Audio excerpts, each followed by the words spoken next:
सगळ्यांना नमस्कार. वाचनकट्टा माय मराठी मंडळ, कर्तव्यकट्टा आणि यशवंत बिब्लिओफाईल्स आयोजित आवडत्या पुस्तकाचे अभिवाचन या उपक्रमात आमचे विद्यार्थी त्यांना आवडलेल्या पुस्तकाचे अभिवाचन करत आहेत. या उपक्रमातील पहिले पुस्तक आहे पसायधन.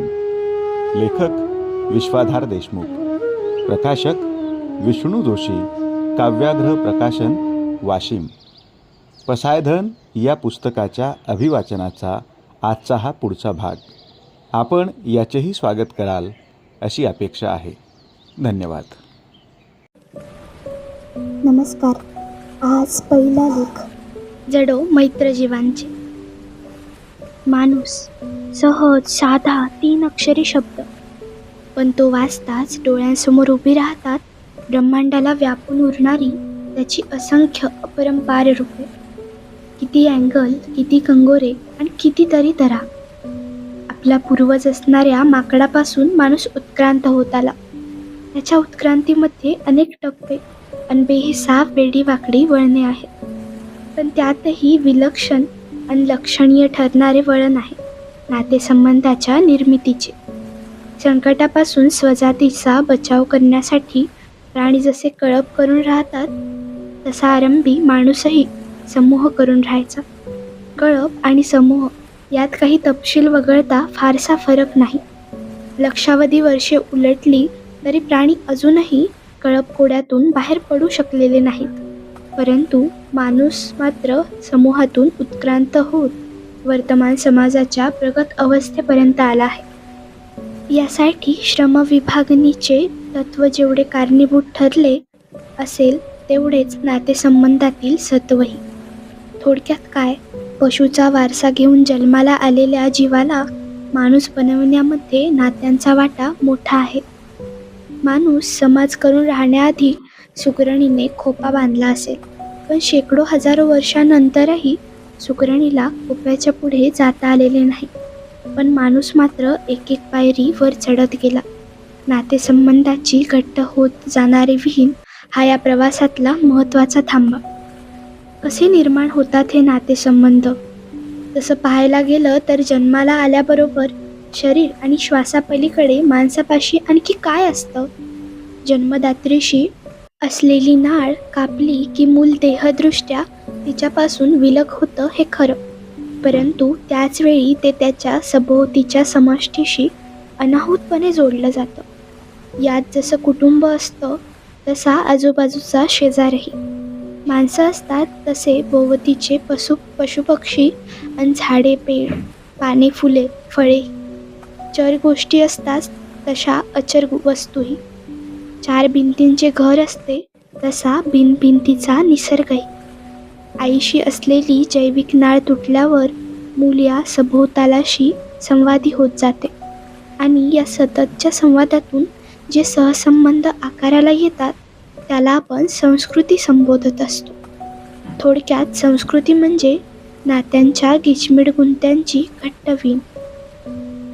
म्हणजे माणसाला जगण्यासाठी नुसता अन्न, वस्त्र, निवारा पुरेसा नसतो, तर त्याला नात्यांचीही तितकीच अनिवार्य निकड असते. माणसाला सामाजिक प्राणी संबोधले जाते ते याच अर्थाने.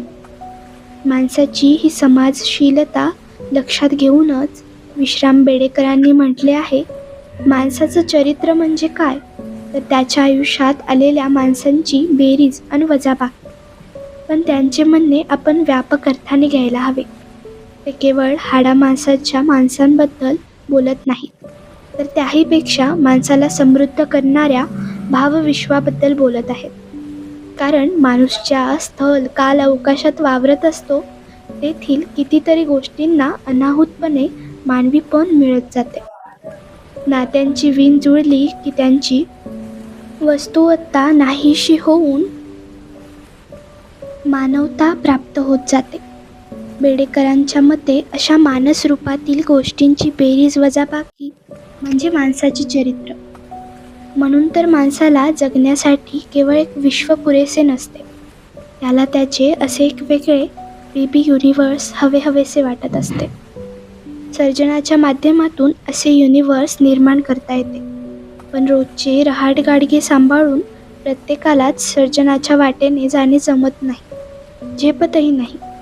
अशा वेळी निरनिराळ्या कलाकृतींचे बोट पकडून सर्वसामान्य माणूस सुंदर ती दुसरी दुनिया अनुभवत जातो. खरी दुनिया आणि दुसरी दुनिया अशा दोन्हींचीही माणसाला तितकीच गरज असते आणि या दोन्ही दुनियेतील माणसांशी त्याची जीवाभावाचे नाते असते. कुणी याचे वर्णन खरी माणसे आणि खोटी माणसे असे करतात, तर कुणी वास्तव जगातील माणसे आणि कल्पना विश्वातील माणसे असेही करतात. परंतु वास्तवातील जिती जागती चालती बोलती माणसे जितकी खरी असतात, तितकीच कलेच्या दुनियेत वावरताना भेटलेली माणसेही सच्ची असतात. दोन्ही नात्यांचा नूर सारखाच असतो. दोन्ही नाती जुळण्यासाठी नुसते नेपथ्य कामाचे नसते, तर परस्परांची वेव्हलेंथ जुळणे गरजेचे असते. एकदा का अशी वेव्हलेंथ जुळली की पुस्तकांतील अक्षरात दडून बसलेली, कॅनव्हासवर चित्र होऊन अडून बसलेली किंवा पडद्यावरून दिडदा करत मनात येऊन ठसलेली कितीतरी माणसे वेगवेगळ्या व्यक्तिरेखांचे रूप घेऊन अलगदपणे आपल्या आयुष्यात उतरतात आणि आपणही माणूस म्हणून त्यांच्यात अनाहूतपणे गुंतत जातो. त्यांच्या हर्षाने आनंदित होतो, तर कधी दुःखाने कातर हळवे होऊन जातो. हे कसे घडत जाते ते आपल्यालाही कळत नाही. खरे तर आयुष्यात उतरलेल्या या सगळ्याच व्यक्तिरेखा आपल्या स्वभावाशी सुसंगत असतात असे नाही.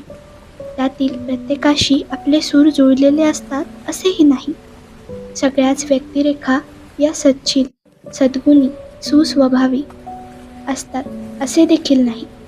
काहींमध्ये गुणांचा समुच्चय तर काहींमध्ये अवगुणांचा अतिरेक असूनही या व्यक्तिरेखा आपणाला भावतात, कारण त्यांच्याशी आपले मैत्र जुळलेले असते.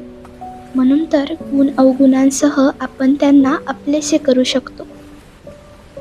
आपल्यापैकी प्रत्येकाला या व्यक्तिरेखा सारख्याच भावलेल्या असतात असेही नाही. यातल्या काही व्यक्तिरेखा तर सुमार म्हणून खटकलेल्याही असू शकतात. जगाकडे आणि एकंदर जगण्याकडे पाहण्याचा प्रत्येकाचा कॅलिडोस्कोप हा निरनिराळा असतो. म्हणून तर प्रत्येकाला हे जग आणि जगणे वेगवेगळे भासते.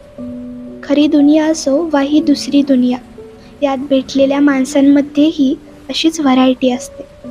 विजय पाडळकर म्हणतात त्याप्रमाणे माणसांतल्या नात्यांपेक्षा कलाकृतीतल्या माणसांशी जुळलेली नाती एका दृष्टीने निराळी असतात. माणसातल्या नातेसंबंधात उभयपक्षी अनेक अपेक्षा निर्माण होतात आणि अपेक्षा असल्या की नात्यातले सौंदर्य कोमजेलच. या मित्रांचे तसे नसते. हवे असते ते आपल्यालाच. थोडेसे जगण्याचे बळ, थोडेसे आश्वासन, थोडासा दिलासा. खूपदा कित्येक वर्षे परस्परांसोबत राहताना आपण या नात्याचा तळ गाठला असे वाटत असताना नेमके ते नाते सळकन निसटूनही जाते. कोरोनाच्या काळात अशी चुटकीसरशी निसटून गेलेली कितीतरी नाती आपण जवळून पाहिली आहेत. अशा कठीण काळात कधी नव्हे एवढी आज आपणाला या दिलाशाची निकड आहे. प्रकाशाची गती देखील थिटी पडावी इतक्या वेगाने जगणे बदलत असताना खऱ्या दुनियेतील माणसांचा अवकाश आक्रसत चालला आहे. अस्मितांची फुकाची अरेरावी वाढल्याने परस्परांशी जोडून घेणे माणसांना अवघड होत चालले आहे. अशा वेळी निदान कलेच्या दुसऱ्या दुनियेतील माणसांशी तरी आपले मैत्र अबाधित आहे का? निरनिराळ्या कलाकृतीतून थेट काळजात उतरलेल्या या मनस्वी माणसांशी जुळलेले मैत्र नेमके कसे आहे हे पडताळून पाहायला हवे. कुठून तरी तरंगत येतं एक नातं, कुठून तरी तरंगत येतं एक नातं, आपल्यातल्या कस्तुरीचा पत्ता देऊन जातं. या दोस्तांच्या सहवासात आपल्यातल्या कस्तुरीचा पत्ता हमखास सापडेल.